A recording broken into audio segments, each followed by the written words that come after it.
People in my church already have this book, and I didn't even know it was out.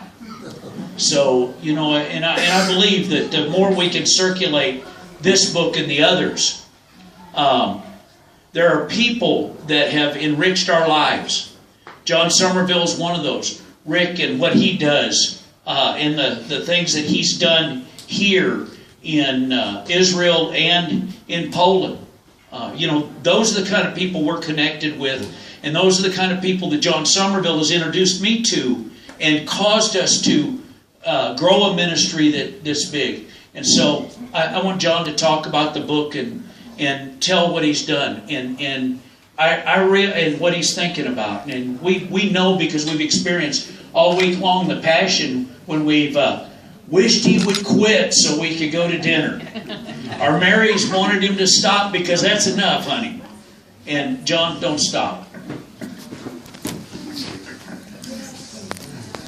Be careful, not too far. Well, look, first of all, I want to thank God because allowing us to be alive, allowing us to experience this moment in, of all places, Jerusalem.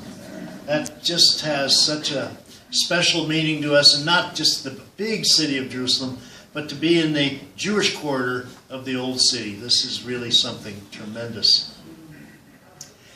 And I want to thank my wife, Mary, who without her continual support and prodding, I never would have even got this far. I believe that we probably have 4 more books, at least in the works.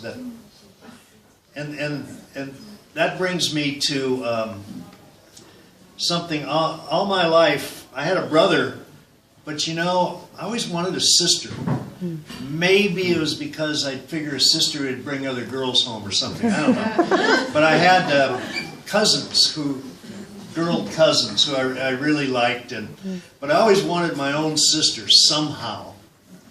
And then I started finding them when I was working with Christians United for Israel, and I had 20 states that I was responsible for, going around and setting up events called Nights to Honor Israel. And I found that in practically every major city I went to, there was a woman there who was the nexus, who loved Israel and knew everybody associated who also loved Israel. And they began to feel like sisters, in absolutely the best sense of the word. And when you run into others who have this love for Israel, it doesn't take long. You don't even have to go through, well, where'd you grow up at? And, you know, do we have mutual friends and stuff? If there's that godly, inspired love in your heart, it connects. And one of those sisters was a lady in Austin, Texas, and who also has a home here, and that's Rita Adams. And she's very responsible for putting this evening together, but she's mostly responsible for pushing me in these directions. And I mean, greatly. She had me, I don't know where it was, somewhere in Austin, and she had me being televised on something. And I came in and I flipped my hat around and I did all this kind of stuff. And that never went very far, but it led to going up to Amarillo and doing about 20 television shows about Israel. And as a result of Rita seeing that, it was a little bit over a year ago, I believe, we were here, and Mary and I were going out to dinner with Rita, and she said, I'm going to ask you a question, John, but you have to say yes before I ask it. I said, I'm not doing that. Yes, you have to say yes. And she just kept after it. I said, okay, yes. She said, and I had no intention of really following through if I didn't like the question, but she said, I want to take those TV shows that you did and have a friend of mine, who turned out to be another sister of mine, have a friend of mine take the transcript of all those things you were saying on those TV shows. They'll send them to you, and then you edit it, and we'll make a book out of it, and we'll print it, and I'll do all that sort of stuff. And I didn't realize how poorly I speak. It has nothing to do with sentences. Because when all of those words showed up, I said, this is crazy. So we have a year's work into making some complete sentences out of the things that were in that those TV shows. But Rita was the push behind that.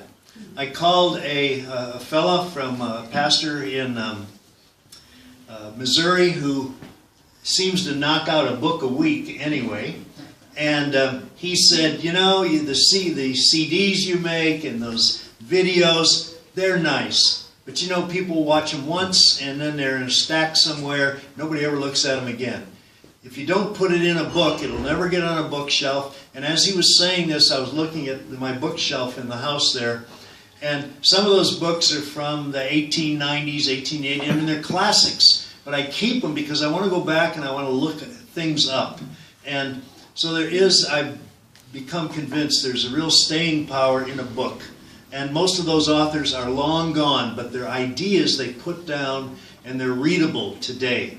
And I'm not sure that kind of stuff that goes on the internet and all the rest of that is going to last because it's just superseded by other things. But when it gets into a book, it's a lot of work, but you've kind of boiled it all down. Okay, the point of this is, and the point of this little booklet, is that I was always wondering about where is God in elections? Is he really involved? I mean, it's the same kind of thing I'd pray about baseball games.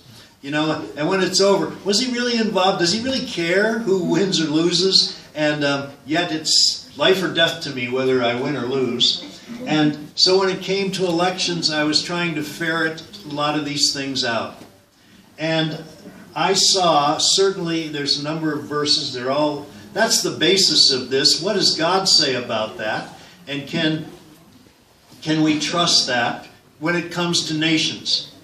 And the fate of a nation is predetermined by how it does two things, how it treats the Jewish people, the chosen people, and how it treats the promised land.